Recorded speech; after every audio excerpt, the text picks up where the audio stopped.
Friends, तो इस video में हम स्टार्ट कर रहे हैं अपना जो हमने क्रॉप मैनेजमेंट वाला चैप्टर क्लास 8 की साइंस का फर्स्ट चैप्टर जो है वो स्टार्ट किया था। उसका सेकंड पार्ट है ये। इसमें हम एग्रीकल्चरल प्रैक्टिसेस जो होती हैं उसमें क्या क्या चीज़ें इंक्लूड होती हैं उसके बारे में पढ़ रहे थे। तो कुछ हमने पढ़ी थी। अब आता है सोइंग, यानी बीजों को बोना। Sowing is an important part of crop production. ठीक है, जो भी फसलें उगेंगी वो बीजों से ही आएंगी। अगर बीज नहीं होंगे या हम बीजों को नहीं डालेंगे तो फसल नहीं उग पाएगी। और ये बीजों को बोने के लिए गुड क्वालिटी के क्लीन और हेल्दी सीड्स, गुड वैरायटी के सिलेक्ट किए जाते हैं। फार्मर्स क्या कोशिश करते हैं कि जो ऐसे सीड्स यूज़ करें जिससे उन्हें ज़्यादा उत्पादन हो, ज़्यादा फसल हो। ठीक है, तो सिलेक्शन ऑफ सीड्स क्या होता है, दैट इज़ हम क्या देखते हैं एक्टिविटी 1.1 के थ्रू समझने की कोशिश करेंगे। इसमें क्या किया है, एक बीकर लीजिए, उसमें आधा पानी भरिए, आधे तक, एंड उसमें कुछ मुट्ठी भर वीट सीड्स डालिए और उनको हिला दीजिए और कुछ समय तक वेट कीजिए। क्या ये जो सीड्स हैं ये वाटर पर तैरते हैं, या जो लाइटर थे यानी जो हल्के थे या हैवियर थे वो ऊपर रह जाते हैं और हैवियर वाले सिंक हो जाते हैं? ऐसा कुछ होता है क्या? Why would they B lighter? जो हल्के वाले थे, जो ऊपर तैर रहे थे, वो हल्के क्यों थे? डैमेज्ड सीड्स जो होते हैं वो खोखले हो जाते हैं अंदर से, उसमें कुछ बचता नहीं है और इसलिए वो लाइटर बन जाते हैं, यानी कि बहुत हल्के हो जाते हैं, इसलिए वो पानी पर तैरने लग जाते हैं। जैसे कि हम जानते हैं ना कि जो वेट जिसका कम होता है पानी से, वो पानी के ऊपर तैरता है। तो this is a good method for separating good. तो ये एक बहुत अच्छा तरीका है किसी अच्छे हेल्दी सीड्स को पहचानने का डैमेज बीजों के मुकाबले। तो सोइंग करने से पहले एक बहुत इम्पॉर्टेंट टास्क है ये जानना कि क्या टूल्स यूज़ करने हैं सीड्स को सो करने के लिए। ट्रेडिशनल टूल्स कौन से थे? जो टूल्स यूज़ ट्रेडिशनली यानी हमेशा से होते आ रहे हैं बीजों को बोने के लिए, वो थे क्या? फनल। जैसे कि seeds are fill into the funnel, एक कीप जो टाइप सी होती है उसमें भर दिया जाता था और उसको पास डाउन थ्रू 2 और 3 पाइप्स, और उसको 2 या 3 पाइप से गुजार के, हैविंग शार्प एंड्स, यानी उनके एंड्स शार्प होते थे, उनसे गुजारा जाता था। And these ends pierce into the soil, और जो एंड होते थे वो कहाँ खुलते थे, जिनका मुंह कहाँ खुलता था? सॉइल के अंदर, और वहाँ पर जाकर सीड्स बो दिए जाते थे। ठीक है, जैसे देखिए ये फनल है, ये अंदर तक जा रही है, इसके अंदर डालेंगे बीज और ये अंदर जाके बीजों को बो देंगे। ये था हमारा ट्रेडिशनल तरीका। लेकिन अब क्या होता है? अब है सीड ड्रिल्स। आजकल सीड ड्रिल्स यूज़ होती हैं। इसमें क्या होता है, ये बीजों को बोने के काम में आता है ट्रैक्टर्स की हेल्प से। ये बीजों को बोता है uniformly eight equal distance and depth. तो जो हम पहले यूज़ करते थे फनल को, वो तो जैसे कभी यहाँ बो दिया, कभी यहाँ बो दिया, कभी इतने गैप पे, तो ऐसा होता था। लेकिन सीड ड्रिल्स क्या करता है, इक्वल गैप पर बीजों को डालता है। ठीक है, और it ensures that seeds gets covered by the soil after sowing. और ये भी इंश्योर करता है कि ऐसा नहीं है कि सीड ऊपर को ही रहे, अंदर आ जाए, उसके ऊपर मिट्टी थोड़ी बैठ जाए। इससे क्या होता है, सीड्स को बर्ड्स देख नहीं पाते और बर्ड्स खा नहीं पाते। अगर बर्ड्स को दिखेंगे सीड्स तो वो खा लेंगे। Sowing by using a seed drill saves time and labour. और सीड ड्रिल से बीजों को डालने से क्या होता है, टाइम बचता है। देखिए यहाँ पे बीजों को बिल्कुल इक्वल डिस्टेंस पर डाल रहे हैं इनके थ्रू।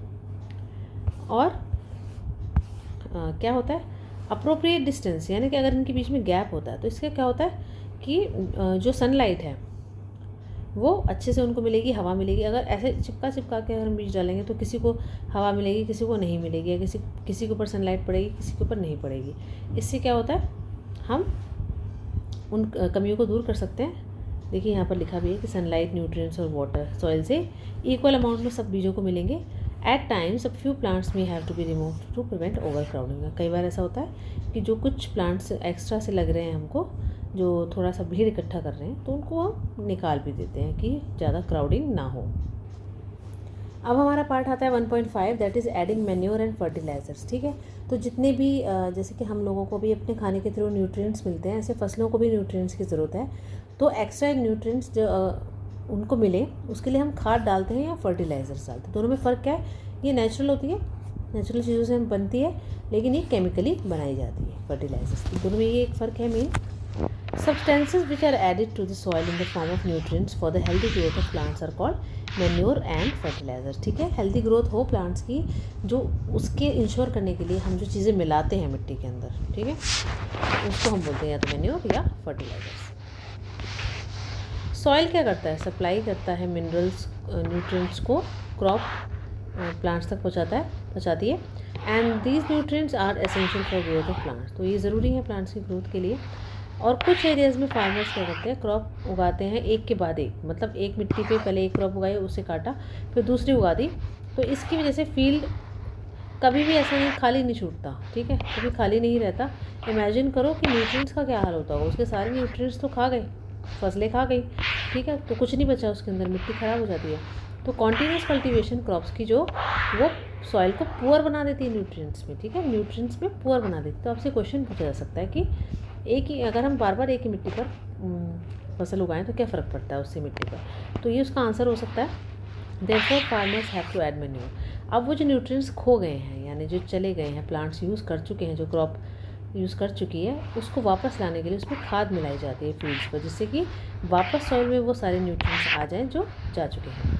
ये प्रोसेस होता है मैन्योरिंग, यानी खाद डालना। इम्प्रॉपर और insufficient manuring result in weak plants, और अगर हमने अच्छे से खाद नहीं डाली, ठीक है, और या कम डाली है, तो उससे प्लांट्स वीक हो जाएंगे। मैन्योर एक ऑर्गेनिक सब्सटेंस है, यानी नेचुरल चीज़ों से बना है, और वो नेचुरल चीज़ें कौन सी हैं, जो एनिमल वेस्ट है, यानी जो गोबर वगैरह होता है वो, और जो प्लांट्स ख़राब हो जाते हैं, टूट जाते हैं, वो सड़ जाते हैं, ये उनसे उनके डीकम्पोजिशन से खाद बनती है। जो फार्मर्स क्या करते हैं, प्लांट्स और एनिमल वेस्ट को गड्ढों में डाल देते हैं और उन्हें डीकम्पोज होने देते हैं, यानी बैक्टीरिया अपना काम करके उनमें उसके सारे न्यूट्रिएंट्स को अलग अलग कर देता है, यानी डीकम्पोज कर देता है। Decomposition is caused by some micro organism, ठीक है, माइक्रो ऑर्गेनिज्म ही काम करते हैं। The decompose matter is use as organic manure, जब डीकम्पोज हो गया, उसमें से स्मेल वगैरह चली गई, इसका मतलब डीकम्पोज हो गए, फिर वो ऑर्गेनिक खाद बन जाती है। और इसके बारे में आपने क्लास 6 में भी वर्मी कंपोस्टिंग पढ़ा था, ठीक है, आप रिकॉल कर सकते हैं, बुक में भी देख सकते हैं।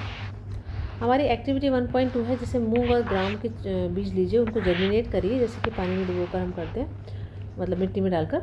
सिलेक्ट 3 इक्वल साइज सीडलिंग्स, उसमें से एक इक्वल साइज़ की सीडलिंग्स लीजिए, और 3 एम्प्टी ग्लासेस और सिमिलर वेसल्स लीजिए, उनमें ABC लिख दीजिए। ग्लास ए में कुछ सॉइल भी डालिए मिक्स करके, उसमें काऊ के गोबर से बना हुआ मैन्योर डालिए। ग्लास बी में क्या करिए, सॉइल में क्या मिक्स करिए, कुछ यूरिया, और ग्लास सी में क्या करिए, कुछ भी मत डालिए, ठीक है। अब कुछ पानी डालिए तीनों ग्लासेस में, और सीडलिंग्स देखिए उसके अंदर क्या होता है, उनको सेफ प्लेस पे रख दीजिए, पानी दीजिए रोज़। 7 से 10 दिन में आप कुछ ग्रोथ आप देखने को मिलेगी, ठीक है। देखिए एक्सपेरिमेंट के लिए प्रिपरेशन यहाँ हो रही है, और बाद में देखिए क्या नज़र आ रहा है आपको, ए में हुआ, ये बी में हुआ, ये सी में हुआ।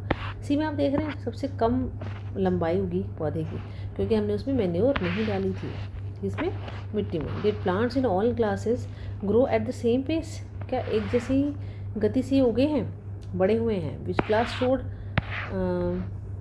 The better growth of the plants, सबसे ज़्यादा ग्रोथ किस में हुई, मुझे तो सेकेंड वाले में दिख रही है। In which class was the growth fastest, ठीक है, सबसे ज़्यादा फास्ट किस में थी ग्रोथ, ये भी आप देखने की कोशिश कीजिए। फर्टिलाइज़र्स क्या होते हैं, वो भी केमिकल्स होते हैं, उनमें भी बहुत सारे न्यूट्रिएंट्स होते हैं, लेकिन ये मैन्योर से कैसे डिफरेंट होते हैं। फर्टिलाइज़र्स को हम फैक्ट्रीज़ में बनाते हैं, जैसे कि urea, ammonium sulphate, super phosphate, potash, NPK यानी नाइट्रोजन फॉस्फोरस पोटेशियम का कॉम्बिनेशन।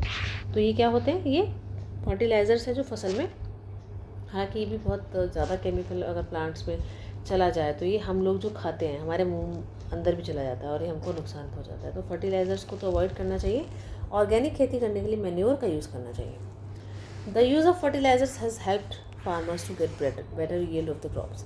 तो फर्टिलाइज़र्स ने किसानों की एक लिमिट तक हेल्प की कि वो अच्छी क्रॉप्स उनको मिले, वीट, पैडी, मेज़ वाली। बट इनका ज़्यादा यूज़, उससे क्या होगा, सॉइल कम फर्टाइल हो जाएगी। फर्टिलाइज़र्स भी एक जब बारिश होगी ना, तो मिट्टी के थ्रू जब बह के पानी के सोर्सेज में जाएगा, तो वो भी वाटर पोल्यूशन क्रिएट करता है। इसीलिए सॉइल की फर्टिलिटी को बनाए रखने के लिए हमें सब्स्टिट्यूट फर्टिलाइज़र्स, यानी जिसमें ऑर्गेनिक मैन्योर हो, वो डालना चाहिए, और फील्ड्स को छोड़ दें कुछ समय तक, उसमें कुछ भी फसल ना लगाएं, उसे खाली छोड़ दें। इससे मिट्टी अपने आप को दोबारा से खुद से रिप्लेनिश कर लेगी। Use of manure improve soil texture as well as its water retaining capacity, ठीक है, यानी कि मिट्टी के अंदर अगर हम मेन्योर डालते हैं यानी खाद डालते हैं तो उससे उसका टेक्सचर अच्छा होता है, क्वालिटी अच्छी होती है और पानी को होल्ड करने की कैपेसिटी, ये नहीं कि पानी उसके अंदर डाला और बह जाए, ऐसा नहीं होता। मिट्टी थोड़ी स्ट्रांग होनी चाहिए, वो कैपेसिटी बढ़ती है। It replenishes the soil with nutrient, और वापस न्यूट्रिएंट्स को ऐड करने का ये इसके अंदर कैपेबिलिटी है। दूसरा मेथड क्या है replenishing the soil with nutrients is through crop rotation. मतलब क्रॉप रोटेशन का मतलब है कि एक ही टाइप की फसल उगाई तो उसने एक ही टाइप के न्यूट्रिएंट यूज़ करता रहा तो सॉइल में से सारे न्यूट्रिएंट्स चले गए। लेकिन हमने अगली बार जब कोई और फसल उगाई जिसको दूसरे न्यूट्रिएंट चाहिए, तो पहले वाले न्यूट्रिएंट्स वो यूज़ नहीं करेगा, दूसरे वाले करेगी वो फसल, तो उससे पहले वाले जो न्यूट्रिएंट्स यूज़ कर चुकी है पहली फसल वो रिप्लेनिश हो जाएगी। ठीक है। Growing different crops alternately.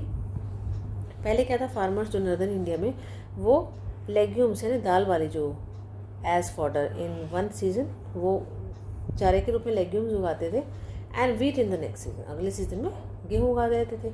ऐसा उससे क्या हुआ कि सॉइल की जो रिप्लेनिश है यानी कि वापस जो नाइट्रोजन सॉइल के अंदर होती है वो जो चली गई थी वो वापस आ जाती है। फार्मर्स क्या होते हैं फिर एनकरेज होते हैं इस प्रैक्टिस को अडॉप्ट करने के लिए। प्रीवियस चैप्टर में हमने एक राइजोबियम बैक्टीरिया के बारे में पढ़ा था। ये कहाँ पर प्रेजेंट होता है, लेग्यूमिनस प्लांट के, जैसे वो जो बीन्स नहीं होती हैं जिसमें ऐसे ऐसे ऐसे बनी होती हैं, ठीक है, लेग्यूम्स मटर भी होती है, तो उनके नोड्यूल्स यानी कि जो ऐसे ऐसे होते हैं ना, ये जो राउंड राउंड बनते हैं, इनके नोड्यूल्स में प्रेजेंट होती है। दे फिक्स एटमॉस्फेरिक नाइट्रोजन। ये क्या करते हैं, ये जो राइजोबियम बैक्टीरिया है वो क्या करता है, जो हमारे एटमॉस्फेयर में नाइट्रोजन है, ठीक है, उससे केमिकल रिएक्शन करता है।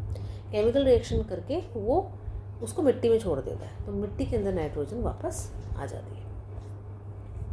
ठीक है, तो अब हमारा इस वीडियो में हम इतना ही करते हैं। अगला वीडियो हम स्टार्ट करेंगे और उसमें हम ये डिफरेंस पढ़ेंगे फर्टिलाइजर और मैन्योर का। ठीक है, अभी के लिए इतना ही। Thank you so much.